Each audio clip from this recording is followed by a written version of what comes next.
그 이철원님은 황해남도 출신이시잖아요. 네, 맞습니다. 황해남도면 우리 저기 서쪽 바다 바로 아래, 바로 옆에, 그쵸?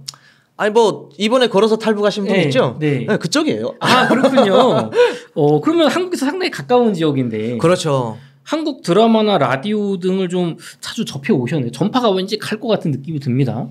아니 황해도에서 오신 분들은 거의 다 한국 TV를 다 다이렉트로 봤죠. 저 북쪽 국경 지역에서 사시던 분들은 뭐 USB를 통해서 봤다고 하잖아요. 맞아요. 네. 그 남쪽 지역 이제 황해 남북도 강원도 지역의 분들은 우리나라에서 그런 말 있잖아요. 본방사수. 네. 네. 북한에도 역시 본방사수 할 수 있거든요. 아, 한국 드라마나 뉴스 이런 걸 그냥 바로 볼 수 있는 거예요? 그렇죠. 아, 전파가 가는구나. 전파가 이제 잘 이해가 안 되시는 분들이 있을 수 있어요. 왜 우리나라하고 북한하고 이제 그 파장이 다르거든요. 그 쏘는 그 방식이 뭐 엔대요 뭐 그런 전문 용어가 있던데 기술적으로 있겠죠. 있는데 저는 그거를 잘 모르겠지만 북한에서 볼 수 있게끔 저기 강화도인지 어딘지가 믹서해가지고 북한 그 쏘는 그 채널에 맞게끔 그게 맞게끔 이제 믹서를 해서 내보내줍니다. 그래서 그게 가능한 겁니다. 한국에서 그렇게 바꿔서 내보낸다.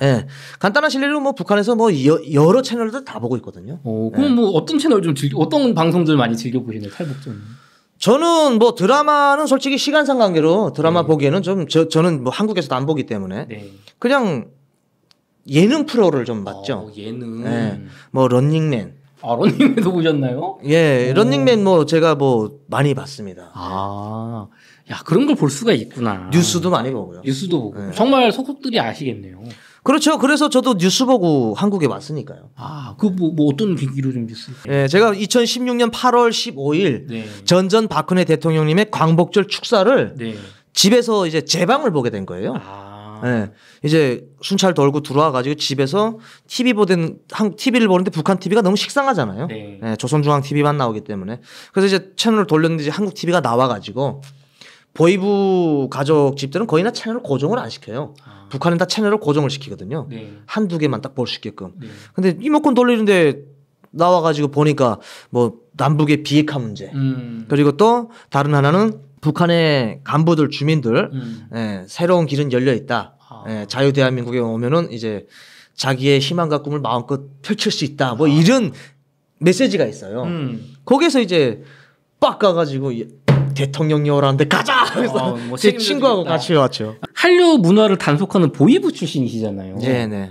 아니 근데 내가 단속해야 되는데 스스로도 막 보고 막 이러셨단 말이죠. 그럼 이게 좀 특수한 상황인지 아니 다들 그냥 보는 건지. 뭐 그런 직위에 있는 보이부에 있는 사람들이든 단기간에 있는 사람들 뭐 다 그냥 한국 TV 다 보죠. 보기야. USB를 통해서 보든 뭐 TV를 보든 몰래 다 봅니다. 그리고 뭐 이렇게 말하면은 뭐 저를 욕하실 수도 있는데 다른 게 아니고 뭐 제가 알아야지 단속을 할 거 아닙니까? 그것도 맞네요. 그러니까 뭐 그렇게 보고 그리고 한류 단속을 한다고 그래가지고 북한에 뭐 한국 TV 보는 사람들 그리고 USB를 통해서 드라마 보는 사람들을 다 단속할 수는 없어요.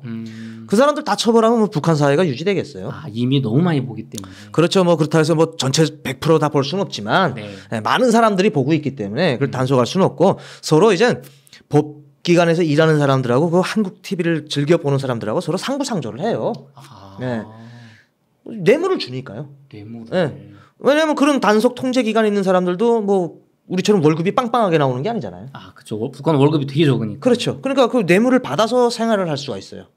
단속을 하면 뇌물을 주니까 뇌물을 받고 그리고 또 다른 데 가서 단속을 했는데 새로운 드라마야. 그러면 이 친구한테 주는 거예요. 야, 새로운 거 나왔다야. 하면 이 친구가 받아가지고 좋다고 또 저한테 뇌물을 주는 거예요. 그렇게 돌아가는 거군요. 그렇게 이젠 시스템이 그렇게 돌아가거든요. 그러다가 이제 방침이 떨어집니다. 김정은이의 방침 같은 게 우리 북한으로 말하면 인민들 속에서 한국 TV를 보고 뭐 따라하는 것이 노무해지고 있는 것 같습니다. 이에 대한 철저한 대책이 필요한 것 같습니다. 뭐 이런 방침이 떨어지면 그 방침 기간이라고 있어요. 단속 기간 철저하게. 그러니까 그때는 이제 철저하게 좀 하죠. 그리고 그때는 누구를 하나를 시범기회로 보내야 되겠다는 사람은 벌써 리스트에 작성되어 있는 사람입니다. 그렇군요. 그걸 다 할 수 없기 때문에 그래서 이제 한국 TV 보는 것도 단속하기는 단속하지만 서로 뺑뺑이 돌리고 있어요. 서로 도와주고 뇌물 주고 그렇죠. 그런 관계다. 그런 관계입니다. 그러면은 최근에 한국 드라마를 본 청소년 30명을 김정은이 공개 처형시켰다는 보도까지 있거든요. 네네. 그러면은 아니 뭐 성인이야 그렇다 치고 공공연히 다들 보니 청소년들은 왜 이렇게 처형까지 좀 시키는 걸까요? 아무래도 이제 청소년들한테 제일 위협적인 것이 바로 이제 김정은이가 가장 위협적이라고 생각하는 게 청소년들이에요. 왜냐면 자꾸 세월이 지나면 지날수록 이 청소년들에 대한 청소년들이 마인드가 자꾸 바뀌고 있거든요. 왜냐면 김일성 시대 때만 해도 당에 충성하고 네. 수령께 충성하는 그런 마인드였는데 네. 지금 젊은이들 그렇지 않아요. 아 북한도 그렇죠. 이제 벌써 이제 북한에서는 이제 어쨌든 닫혀 있는 국가라고 말할 수는 없지만 어쨌든 그 네. 사회이기 때문에 꽉 매여 있다. 물론 꽉 매여 있는데 젊은 사람들은 태어나면 태어날수록 그런 게 있잖아요. 새 것에 민감하고 진취성이 강하잖아요. 그렇죠. 네. 그러니까 통제하니까 더 막 하지 말라는 건 더 하고 싶은 거예요. 그렇죠. 그 나이 특히나 그렇죠. 그거는 이제 뭐 애들의 심리가 다 똑같잖아요. 네. 뭐 어른들도 그렇잖아요. 이거 하지 말라고 하면 더 하고 싶어지고 궁금하고 하잖아요.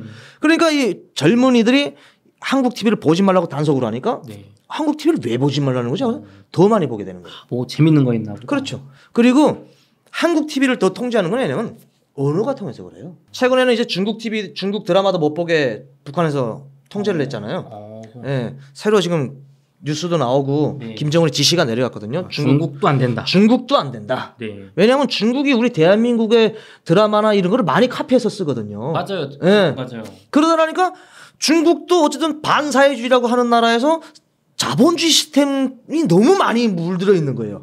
그러니까 중국 것도 못 보게 하는 거예요. 근데 우리 대한민국 거 같은 경우에는 우리 같은 민족으로서 언어가 되잖아요. 그렇죠. 그러니까 사람들이 보면은 바로바로 이해할 수 있고 감동을 받을 수 있고 같이 느낄 수가 있는 거예요. 그러다 보니까 대한민국 TV를 더 통제하는 거예요.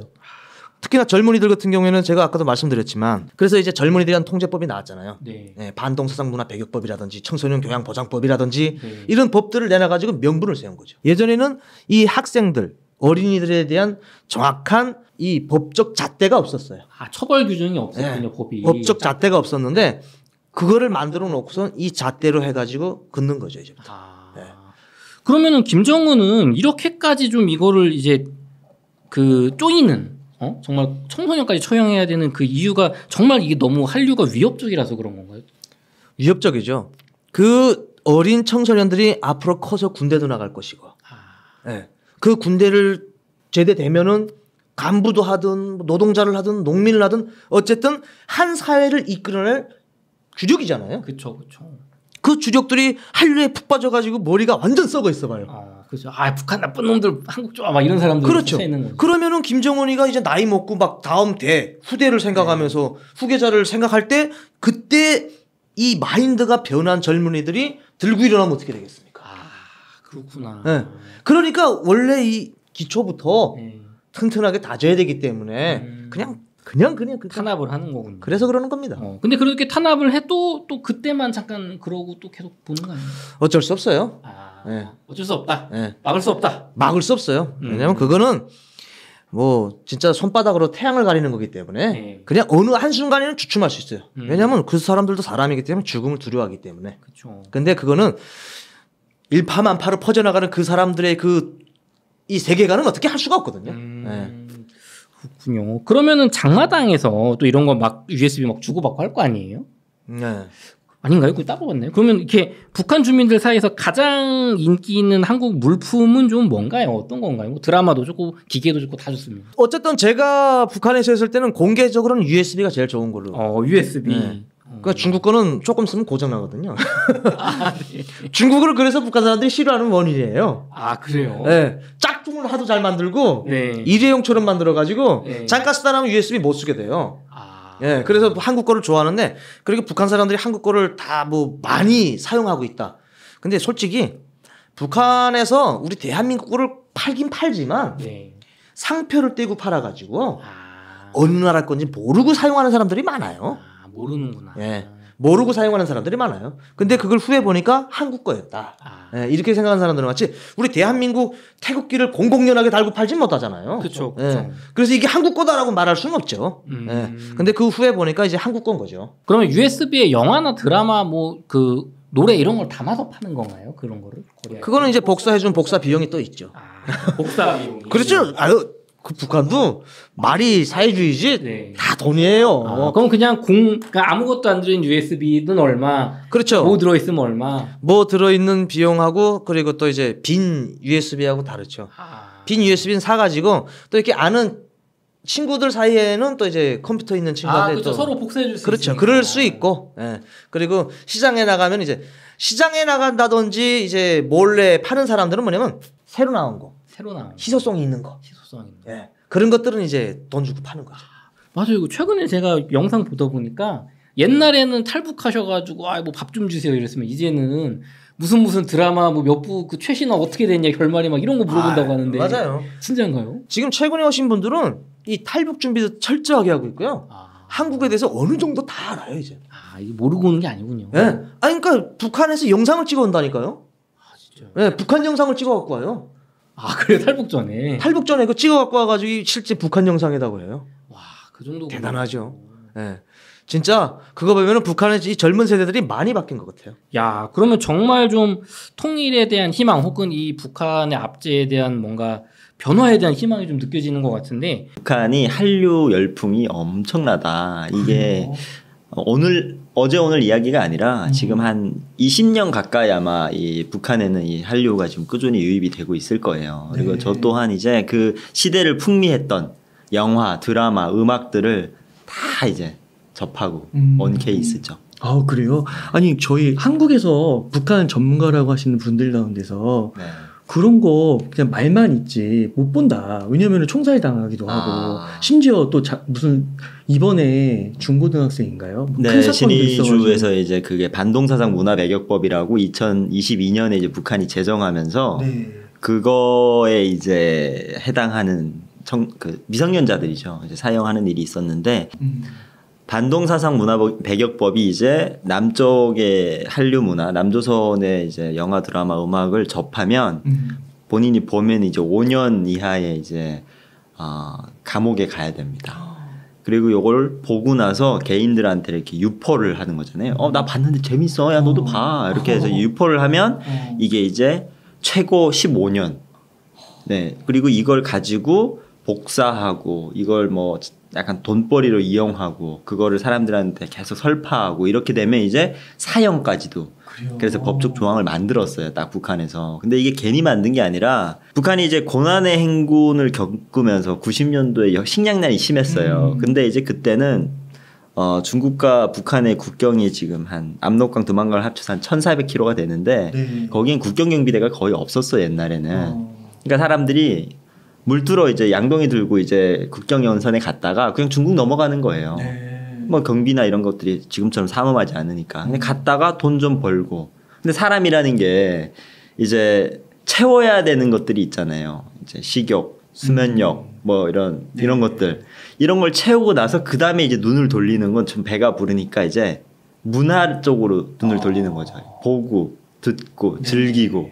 그래서 북한 사람들 초반에는 배고파서 갔다가 그 두만강 쪽인 이제 조선 연변 자치주니까 네. 거긴 다 조선말을 하신단 말이에요. 네. 그러니까 이제 거기 한류 드라마 영화들이 계속 들어와요. 그래서 그런 걸 보고 좀 가지고 이제 북한으로 나왔죠. 그게 이제 초반입니다. 네. 한류 시작의 초반. 근데 북한에는 45년도에 이제 북한 정권을 수립하고 나서 이 한류 문화를 처벌하는 법 조항이 없었어요. 헌법에. 북한 헌법에. 근데 이 한류가 이제 계속해서 나온다 보니까 이제 2022년에 자 이제 한류 보는 거는 이렇게 처벌할 거야라고 이제 법조항으로 만들어 놓은 거예요. 근데 너무 늦었어요. 너무 많이 퍼졌어요. 너무 많이 보고 너무 많이 퍼졌어요. 그렇구나. 그러면 그게 들어갈 때 뭐 CD 같은 걸로 들어가는 건가요? 이게 다 그 제너레이션이 있습니다.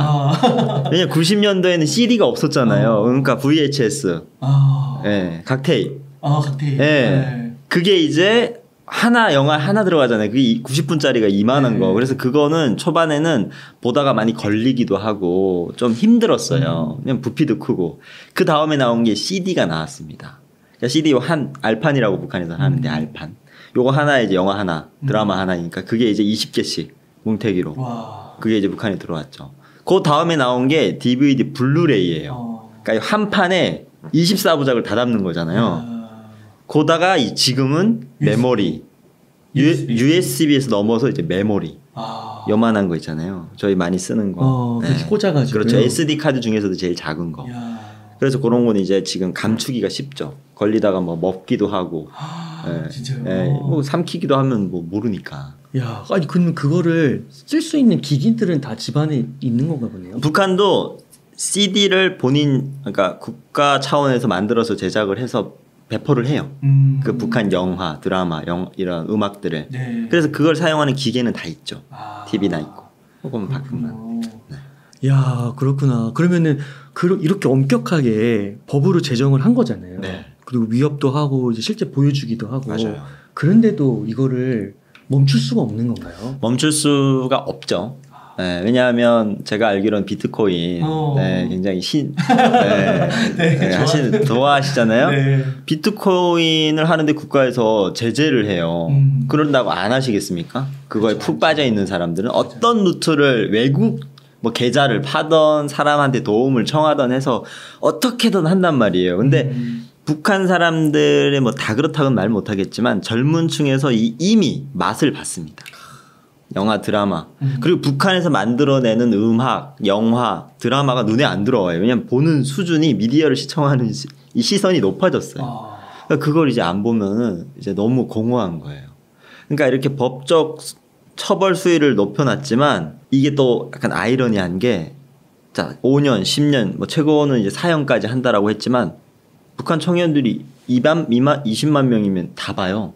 그럼 다 감옥 보내고 다 죽일 수는 없잖아요. 그렇죠. 그러니까 이게 시범견이라고 보여주기식만 하는 거예요. 그러니까 북한의 1박 2일입니다. 복불복 게임. 나만 안 걸리면 된다. 이렇게 하고 이제 보는 거죠. 그래요. 네, 근데 이제 재수없게 걸리는 이제 친구들이 있죠. 그 친구들도 아마 돈 없고 백 없는 친구들이면 그렇게 될 거예요. 걸려도. 돈 있고 백이 있으면 또 다 빠져나옵니다. 이야, 그렇구나. 사회주의 공산주의가 망하는 이유가 그거잖아요. 일 10개 한 사람도 100만 원 받아가고 일 하나 한 사람도 100만 원 받아가니까 누가 헌신적으로 하겠어요. 근데 그걸 이제 세뇌 교육으로 정신 교육으로 사람들한테 시키지만 이제 더 이상 지금 70년 동안 그걸 하다 보니까 이제 안 먹히죠. 네, 초반에는 그게 돼가지고 북한이 남한보다 경제력이나 문화적이나 사회적으로 굉장히 윗돌았잖아요. 그건 이 사람들한테 정신적으로 이제 교육시켜서 사람들이 정말 뼈 빠지게 이랬을 거예요. 그리고 북한 주민들이 평균 그 수명이 60세, 70세밖에 안 돼요. 젊었을 때 일을 너무 많이 해가지고. 그렇구나. 네. 근데 이제 더 이상 젊은 세대는 그렇게 안 하죠. 안 해요. 아, 부모 세대 이제 본 거군요. 저 봤죠. 근데 그렇게 봤는데 너무 찌질하게 못 사는 거예요, 우리 집이. 그렇게 아버지가 같이 열심히 일했는데 하루 세끼 먹을 쌀이 없어요, 집에. 이게 뭐 하는 짓이야, 이게. 근데 옆집은 아버지가 이렇게 일 열심히 안 하는데 장마당 나가서 장사를 하는데 그 집은 잘 먹어.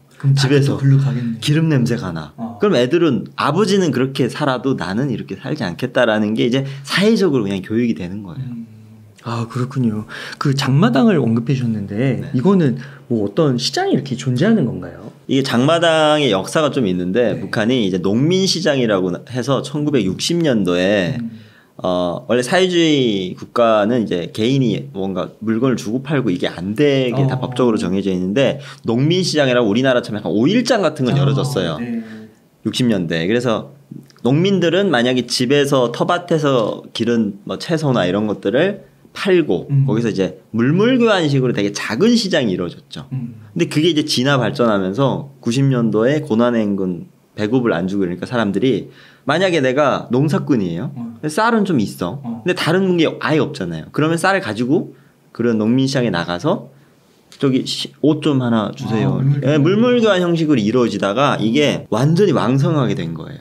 그러니까 북한도 이거를 그냥 메뚜기장이라고 처음에는 사람들이 그냥 길가에 많은 데서 팔다가 안전은 경찰이 오면 다 물건 싸들고 도망가요. 그러니까 네. 메뚜기인 거예요. 그래서 메뚜기장이라고 했어요. 이렇게 오면은 다 도망가야 되니까. 그게 이제 몇 년 동안 이어졌는데 네. 정부 당국에서도 이게 장마당이 없으면 북한 주민들의 생활이 어려워진 거예요. 그러니까 인정해 버렸어요. 그래서 제 기억에는 2003년에 법을 제정을 해서 시장을 열어줬습니다. 국가 차원에서. 그러니까 장사해라. 그래서 국가에서 시군 단위로 장마당 매대라는 걸 만들어줘요.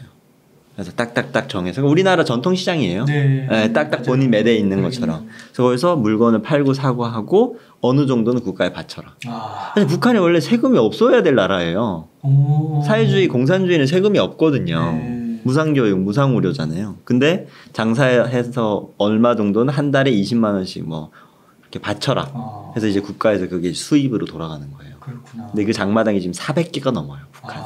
전국적으로. 전국적으로. 그럼 규모도 상당한 거네요. 네, 상당하죠. 그래서 하루에 그 계산을 한 게 있어요. 리포터로 나온 게 있는데 보고서에 400개가 넘는 장마당에서 하루에 걷어들이는 북한 주민들 장사하는 분들한테 걷어들이는 이 돈이 쌀로 환산했을 때 600톤에 달하는 살 수 있는 하루에? 하루에. 와, 엄청난 거 아니에요? 그렇죠. 와. 그게 다 어디로 가냐? 김정은한테 가는 거예요. 그렇구나. 가만히 그냥 있으면 네. 어떻게 보면은 그냥 자릿세 같은 걸로 받는 거네요. 그렇죠. 지주예요. 지주네 진짜. 네, 지주 자본가 때려 죽이자 해놓고 지가 그걸 하고 있어요. 제가 사진 하나 가져왔거든요. 네. 너무 충격적인 게 와 저도 오늘 보고 많이 놀랐는데 이게 지금 신의주 수해 복구 가가지고 이번에 그 7월 말에 나타난 그 대홍수 그거 말씀하시죠? 맞아요. 네. 어린애들 그 학교를 방문했어요. 근데 김정은이 이렇게 앉아 있고 여기 어린애들이 제가 보기에도 얘네 한 7, 8살밖에 안 됐어요. 근데 팔뚝 보세요. 거의 허약이에요. 그러니까 영양실조 애들이 걸려 있어요. 그러니까 이제 그렇게 벌어들인 돈은 본인이 먹고 뒤에 이렇게 뚱뚱한 애가 앉아 있고 앞에는 이게 너무 대조적인 거예요. 북한의 현실을 딱 보여주는 사진입니다. 너무 충격적이더라고요. 나중에 이거 여서 한번 보여드리면 좋을 것 같아요. 참 안타깝네요. 3급 기밀로 묶여있던 그리고 꽤 조사 기간이 길었을 거예요. 제가 기억하기로는 한 10년 정도 조사를 해서 그 쌓인 데이터를 바탕으로 이제 보고서를 하나 발표했는데 북한 사회경제 인식 보고서를 발표를 했죠. 그게 이제 외부에 공개가 됐습니다. 그 보고서 내용에 따르면 지금 북한이 어떤 경제적인 난관에 처해 있는지 또 사회적으로는 또 어떤 문제에 직면하고 있는지 혹은 계층별로 북한 정부를 대하는 태도가 어떻게 변하고 있는지 특히 가장 주목을 받고 있는 것이 북한의 장마당 세대가 지금 북한 정권으로부터 얼마나 빠르게 멀어지고 있는지 등에 대해서 이제 그 조사 결과가 나왔었죠. 지금 장마당 세대는 손쉽게 좀 여러분들이 이해하기 쉽게 설명을 해드린다면 1990년대 이후에 태어난 세대를 장마당 세대라고 부릅니다. 장마당이라는 건 북한의 그 시장을 뜻하거든요. 그러면 그 시장은 이런 질문을 하실 거예요. 북한은 사회주의 나라고 공산주의 국가인데 시장이라는 게 어떻게 존재하냐라고 질문을 하실 텐데 김정일 시대 때 이제 1995년부터 98년 사이에 고난의 행군이라는 전대미문의 그런 기근 사태가 일어나면서 약 50만 명에서 혹은 뭐 어떤 학자들은 200만 명까지 추산을 하는데 상당히 많은 그러니까 수십에서 수백만 명의 북한 주민이 굶어 죽는 사태가 일어났거든요. 그러니까 그들이 굶어 죽은 그 가장 근본적인 이유 중에 하나는 북한 정부가 기존에는 어떤 식량 배급제에 의해서 사람들에게 식량을 공급하는 역할을 수행했다면 걷어들이는 식량의 양이 너무나 급격하게 줄어들고 특히나 1990년대 초반에 동구권 사회주의 국가가 우르르 무너지면서 북한이 어떤 식량난에 처했을 때 손을 벌릴 수 있는 나라가 사라졌다라는 점. 그러다 보니까 북한은 본인들이 한 번도 경험해보지 못한 그런 고립 그리고 그런 식량난을 제대로 헤쳐나갈 수 있는 관리들의 능력이 너무나 부족했어요. 그러다 보니까 국가가 국민을 먹여 살릴 수 있는 배급 능력이 확 떨어졌고 그때를 미공급 사태라고 부르거든요. 공급해줄 쌀이 없는 겁니다. 근데 북한에 그때 당시까지만 하더라도 개개인 사이에 그러니까 개인과 개인 사이에 물건을 팔고 사는 행위가 금지되어 있었거든요. 왜냐하면 사회주의 국가니까 모든 건 공공재 아니겠습니까? 그런 어떤 대규모적인 경제난을 겪고 난 이후에 북한 정부가 생각한 것은 특히 김정일이 생각한 것은 북한 정부가 북한 주민 모두를 먹여 살릴 능력이 없다라는 점에 대해서 첫째 인정을 하고 그러면 당신들 스스로 살아남을 수 있는 길을 열어주겠다라고 선택한 것이 바로 북한 경제의 시장화였어요. 시장 형성을 허락하고 그 시장 물론 북한 정부의 통제를 받는 시장이었죠. 하지만 그 시장이 어쨌든 사인 간의 어떤 무역행위를 허락을 했고 그 사인 간의 무역행위를 하는 사람들에 한해서 통제의 수단은 자릿세였습니다. 자릿세를 내고 그러니까 즉 세금을 내고 그 자리에서 물건을 파는 행위 그리고 어느 정도 적법한 물건을 팔아라. 그러니까 뭐 완전히 선을 넘는 행위만 하지 않는다면 먹고 살 수 있게끔 길을 열어줬거든요. 그게 장마당이에요. 그게 2002년 7월 1일 이후에 경제관리 개선 조치라는 그 정책이 나온 이후에 본격적으로 북한 사회 전반에 퍼지면서 북한 사회를 먹여 살리는 가장 첫 번째 동력원이 됐었거든요. 그 장마당 세대의 혜택을 보고 자라난 세대가 장마당 세대입니다. 그러니까 부모님들이 장마당에서 어렵게 장사를 해서 돈을 벌어들였기 때문에 그들은 어떻게 보면 태어났을 때부터 북한 정부가 제대로 그 정부로서의 기능을 수행을 해서 주민들을 먹여 살리는 걸 본 적이 없고요. 정부가 정부로서 역할을 못하는 모습만 보면서 오히려 본인들을 먹여 살리는 건 본인들의 가족이었다라는 그런 가족주의 중심으로 이제 국가 간에 많이 바뀌는 세대가 장마당 세대고, 그러다 보니까 북한 정부에 대한 충성심이 다른 기성세대에 비해서 확 떨어지는 결과를 가져왔거든요. 북한은 사실 그 장마당 세대가 상당히 자신들에 대해서 비판적으로 생각하고 오히려 가족 중심이고 개인주의적이고 그런 뭐 흔히 말하면 한국의 MZ세대와 비슷하죠. 그런 경향을 보이고 있다는 점에 대해서 심각하게 생각을 하고, 특히나 또 문제가 됐던 것은 이들이 어떤 북한 정부에 대한 비판적인 인식을 가지게 된 계기가 한류 문화를 수입하면서 한류 문화가 북한에 본격적으로 퍼지면서 이 한류 문화의 가장 직접적인 수혜자 내지 소비자가 장마당 세대였거든요. 이유는 간단합니다. 아버지 어머니가 장사를 하기 때문에 남는 시간이 많아요. 자식들은 집에서 돈도 있고, 그러다 보니까 이제 우리가 보통 먹고 사는 문제가 해결되면은 문화적인 콘텐츠로 눈을 돌리잖아요. 우리가 뭐 옛날 70년대 80년대 뭐 못 사던 시절에는 뮤지컬 이런 거 보러 갈 시간이 어디 있어요. 하지만 지금은 뮤지컬 정도 보는 건 솔직히 큰 무리는 아니잖아요. 그런 것처럼 북한의 어떤 장마당 세대도 이제 먹고 사는 문제가 조금 해결이 되니까 어떤 한국의 문화라든가 이런 것들을 본격적으로 소비하기 시작했거든요. 그러면서 더더군다나 북한 정부의 비판적이고 북한 체제에 대항하는 그런 사람들로 자라나게 된 것이죠. 그런 문제점을 북한 당국도 느끼고 있고, 그래서 이 장마당 세대를 소위 때려잡기 위한 그런 다양한 어떤 반인권적 정책들이 2020년 이후로 본격화되었다라고 말씀드릴 수 있을 것 같습니다. 아무도 막을 수 있다고 보진 않습니다. 하지만 김정은은 막을 수 있다고 생각을 하는 것 같아요. 그것이 어떻게 보면은 독재자의 오판이 쌓이고 있는 과정이라고 봐요. 저는 이런 얘기는 좋아하지 않습니다. 북한이 어느 순간 갑자기 뭐 멸망할 거다 이런 류의 사고는 별로 좋아하지 않지만, 지금 현재 북한의 상황을 놓고 보면은 유의미한 변화가 일어나고 있는 과정 중에 있다라고는 분명히 말씀드릴 수 있을 것 같고요. 장벽을 쌓는다라는 것은 사실 그 북한의 어떤 그 DMZ에서 근무하고 있는 군인들이 남한으로의 탈출을 막기 위해서 장벽을 쌓는 것이거든요. 그리고 북중 국경 일대에 완벽하게 철조망으로 이제 둘러싸고 있고, 지뢰도 매설했어요. 국경의 지뢰를 매설하는 건 저는 처음 봤습니다. 그리고 또 함정까지 파서 그 함정 밑에는 뭐 쇠못이라든가 이런 것들을 설치를 해서 주민들이 아예 중국으로 넘어가지 못하게끔 그렇게 온 나라를 감옥화하고 있는데, 또 아까 말씀하신 것처럼 그것과 동시에 진행되고 있는 것이 남한 지우기. 그러니까 더 이상 남한과 북한은 한민족이 아니고 뭐 같은 역사도 아니고 이제 완전 별개의 나라다라고 지금 얘기를 하고 있는 거잖아요. 그만큼 이런 어떤 말도 안 되는 비상식적인 행위를 하는 것의 그 바탕에는 두려움이 있는 겁니다. 북한의 어떤 청년층이 남한에 대해서 동경하고 남한의 문화를 사랑하고 또 남한식으로 사고하고 행동하는 그런 것들이 북한 정부가 봤을 땐 너무나 심각한 문제이기 때문에 어떻게든 그것을 통제하기 위해서 이렇게 비합리적이고 비상식적인 행동들을 한다고밖에 볼 수 없고요. 저는 하지만 어떤 한 번 시작된 변화의 흐름이 막는다고 막아질까라는 생각이 들고, 우리가 한국이 그런 과거가 있잖아요. 우리도 민주화 운동이라든가 이런 것들을 탄압한다고 얼마나 많은 악독한 짓을 많이 했습니까, 군부 정권이. 하지만 그게 막아집니까?